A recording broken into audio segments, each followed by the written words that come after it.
In this video today, we're going to take a look at the role that the Roman Catholic Church, led by the Pope Nicholas V to be exact, in establishing and sanctioning and endorsing the transatlantic slave trade. Yes, folks, the Catholic Church was behind the transatlantic slave trade. They profited from it and they celebrated the capturing of African people and the enslavement of black people throughout the world.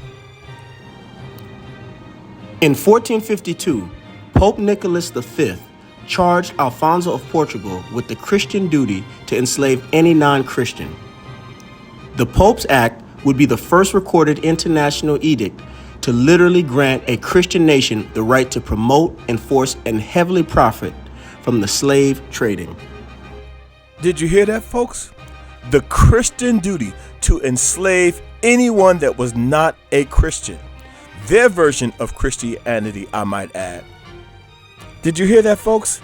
I repeat, the Pope literally granted a Christian nation, or what they considered to be a Christian nation, the right to promote, enforce, and heavily profit from the transatlantic slave trade. Heavily profit from making black people slaves. Another thing I want you all to consider is that the Pope is not a biblical figure. The Pope is not in the Bible. So what gave him the right to say who could be a Christian and who could not? Neither is the Roman Catholic Church. The Roman Catholic Church is not in the Bible. And if I'm wrong, let me know in the comments the verse, chapter, and book where you can find the Pope and where you can find the Roman Catholic Church. They're not in there. Decades later, Pope Alexander beckoned Christian monarchs to conquer native populations in the name of the Catholic Church, upholding his predecessor's tradition to enslave non-Christians in whatever lands they called home. While discussions about slavery often center on European nations' wrongdoings, historians often overlook the role of the Catholic Church. That is so true. Historians often overlook the role of the Roman Catholic Church and the Pope, but we will not be overlooking that in this video and not on this channel, because wrong is wrong and right is right, and no apology is valid unless it comes with reparations. Now let's be clear about this. Pope Alexander VI had an opportunity to do away with his predecessor's policy of enslaving African people. But what did he do? He upheld it, allowing for the enslavement of black people throughout the world, and in particular in America, in the so-called New World is what they called it at that time. Yes, so Pope Alexander VI upheld his predecessor's policy of enslaving black people. The Catholic Church forced their views onto African people throughout the world. There was no peaceful conversion and mending of ideological differences. Conversion by missionaries was historically violent, dehumanizing, and destabilizing for African nations. White people in these Catholic churches justified African enslavement because they did not deem non-Christians/black people worthy of respect. Colonization is the introduction to every injustice black and indigenous people experience today through white supremacy. Pope Nicholas V charged Portugal with the duty to enslave non-Christian people, crossing the Rubicon. There is no single document known as the doctrine of discovery. It refers to a series of papal bulls or edicts and other church documents that collectively have become known as the doctrine of discovery, or the Christian doctrine of discovery. The doctrine of discovery was a declaration of Christian supremacy and should count among the founding documents of white European supremacy. And what that is basically some letters and some writings that these Europeans came up with just to justify their actions, giving them authority over the world.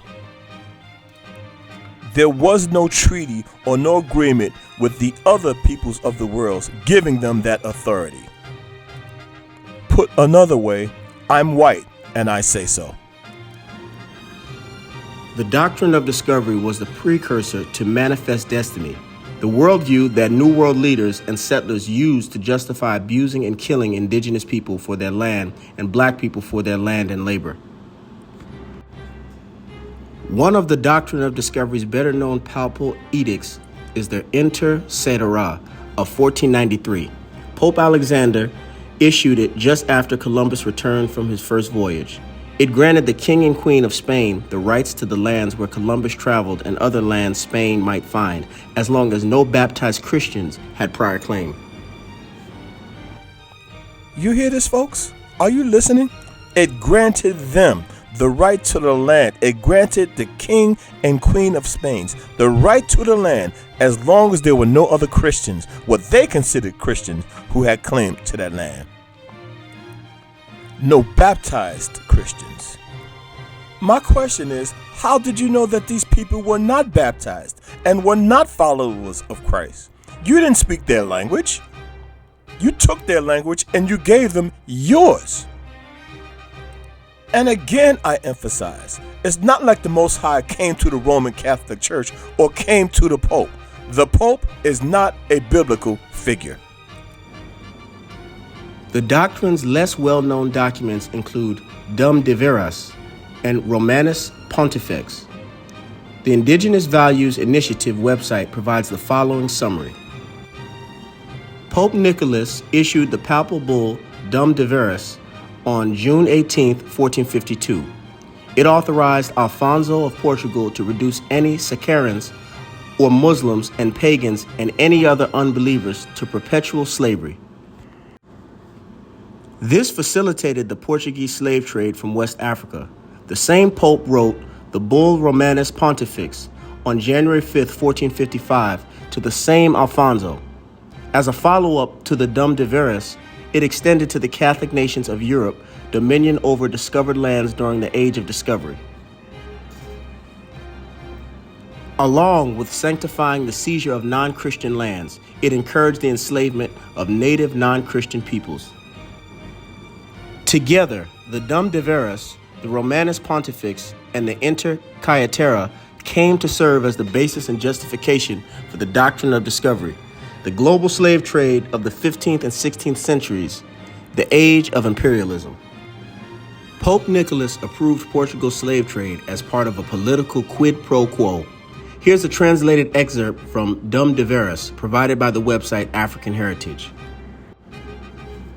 We grant you, by these present documents, with our apostolic authority, full and free permission to invade, search out, capture, and subjugate the Saracens/Muslims and pagans and any other unbelievers and enemies of Christ, wherever they may be, as well as their kingdoms, duchies, counties, principalities, and other property, and to reduce their persons into perpetual servitude. The message is clear. Convert or die. The doctrine of discovery predated the Reformation in Protestant churches. In the 15th century, to be Christian was to be Catholic. Today, many mainline Protestant Christian denominations and other religious communities have adopted formal statements repudiating the doctrine of discovery and committed to make repairs. The doctrine of discovery isn't official Catholic Church policy and hasn't been for centuries. Subsequent popes issued bulls overriding such things as the Intercedera of 1493. But the Catholic Church has never formally revoked that bull either. Not only have they never revoked it, but again, who gave them authority to write these edicts and to write these documents and proclaim themselves as the masters of the world? It certainly did not come from the Most High Yah. It did not come from the Bible because, again, I emphasize, the Pope is not a biblical figure. He is not in the Bible, and neither is the Roman Catholic Church. And this is how Christianity was spread throughout the world for the most part.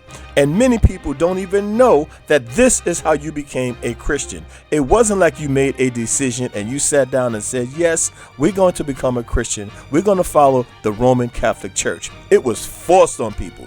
people were killed, murdered, subjugated, put into slavery, their land taken, their riches taken. And the Catholic Church is one of the most rich institutions on this planet. So when you go around saying, yes, I apologize and slavery was wrong, that apology needs to come with a check to everyone who was subjugated to the Roman Catholic Church, sanctioned by the popes. So in this age of discovery, we present this information just to put it out there so people can see, yeah, everything that we know is not necessarily what we think it is. You need to do your research before you go around saying, yes, I'm following this tradition and following that tradition. Is it in the Bible? That's what I want to ask everybody. Can you find that information in the Bible? And if you call yourself a Christian, then you should be able to read the Bible and deduce this information and just think for yourself. Don't think just because somebody gave it to you, or just because someone has a title, that it means that they have your best interest at heart, or that they've ever had your best interest at heart. The truth of the matter is they do not.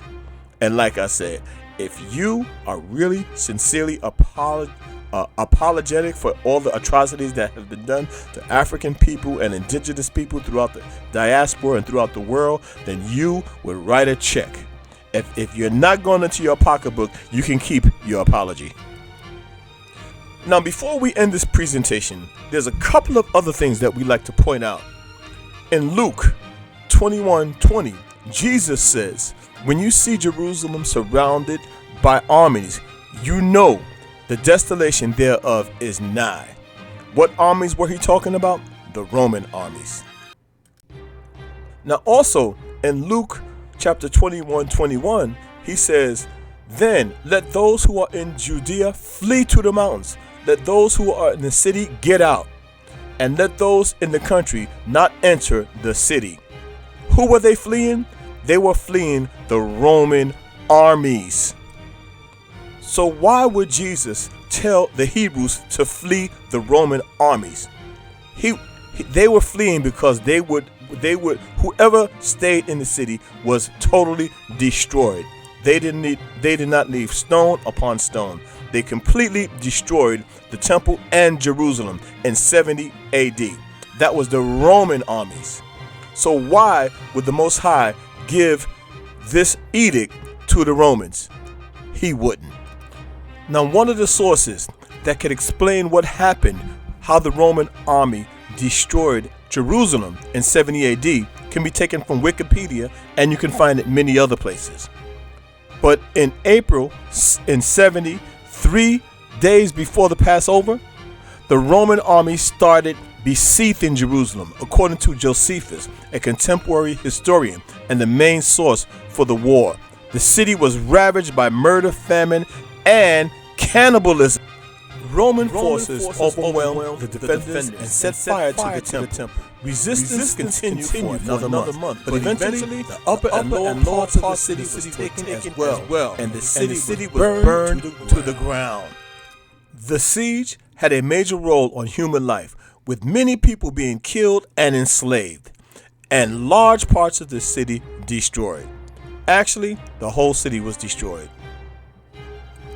Again, it was destroyed by the Romans.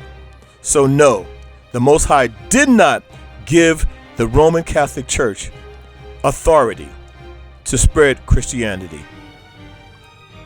And one other footnote that I'd like to add to this presentation is that Pope Alexander VI, you know who his son was, right? Well, his son was Caesar Borgia. He was the image that they gave us of Christ. Now, Caesar Borgia, who the world think is Jesus Christ, he is not. He's a phony. He's an imposter. This man had sex with his sister. He killed his brother. He was a deviant. And this is who the Roman Catholic Church holds up as the image of Jesus. If you was going to lie and get someone that was the image of Jesus, at least you can get an honest and upstanding person. But Caesar Borgia, one of the most deviant people that you can find, is just food for thought. Ladies and gentlemen, I urge you, Open your eyes. Do your own research. Don't take anything unless you do your own research. Don't take anything as the truth, because as we can see, we've been lied to again and again and again.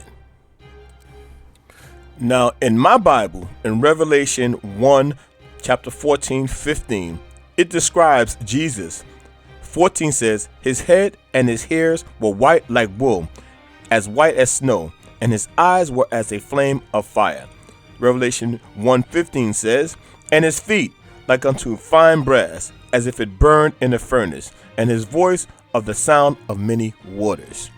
Now, does that look anything like this picture of Caesar Borgia? It doesn't to me. This is not Jesus. And another lie, his name was not even Jesus. His name is Yeshua. The Black Excellence and Abundance channel, where Black history is every day. Thanks for watching. Please like, comment, share, and subscribe. And remember, thou art rich.